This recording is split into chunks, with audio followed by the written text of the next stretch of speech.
Umabot sa 200,000 pisong halaga ng hinihinalang shabu ang nasabat sa magkahiwalay na operasyon sa Albay at Camarines Sur. Si Nomer Corporal, una sa balita. Eksaktong alas 9 kagabi nang salakay ng mga tauhan ng PDEA Albay, ang bahay na ito sa barangay Gilid sa Ligao City na pinaniniwala ang pugad ng iligal na droga. Arestado sa nasabing operasyon ang 3 individual, kabilang ang target at umano'y drug maintainer na si alias Pisot, 37 anyos na residente ng naturang lugar. Kasama ring dinakip ang 53 anyos na si alias Jojo, isang barbero at residente ng UAS, at ang 23 anyos na estudyante na si alias Bert. Nasamsam sa 3 ang 18 plastic sachet na naglalaman ng umano'y shabu na may kabuang timbang na 15 gramo na tinatayang may mahigit 100,000 piso ang market value.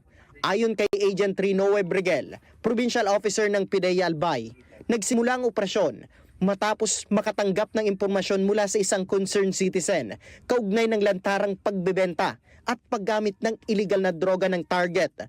Dahil dito, minanmanan ng PDEA ang suspect at nakapagsagawa pa ng 2 transaksyon bago isagawa ang operasyon.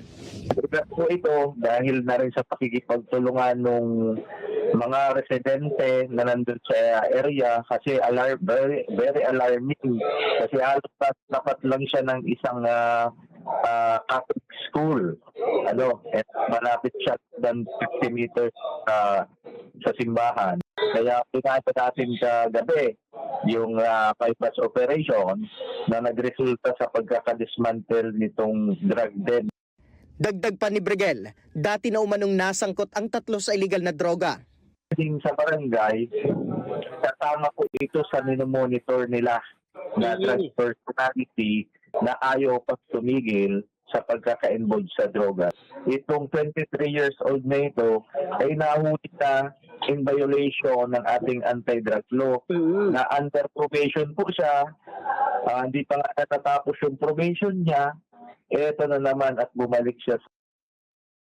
Samantala, sa bayan ng Calabanga sa Camarines Sur, pasado alas 4 ng hapon ng ika-19 ng Enero, nang salakay naman ng PDEA Camsur ang isang umano'y drug den sa barangay San Roque.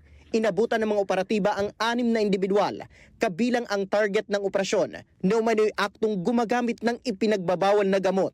Nasamsam sa operasyon ang 12 plastic sachet na naglalaman ng hininalang shabu na tinatayang may halagang mahigit 80,000 piso.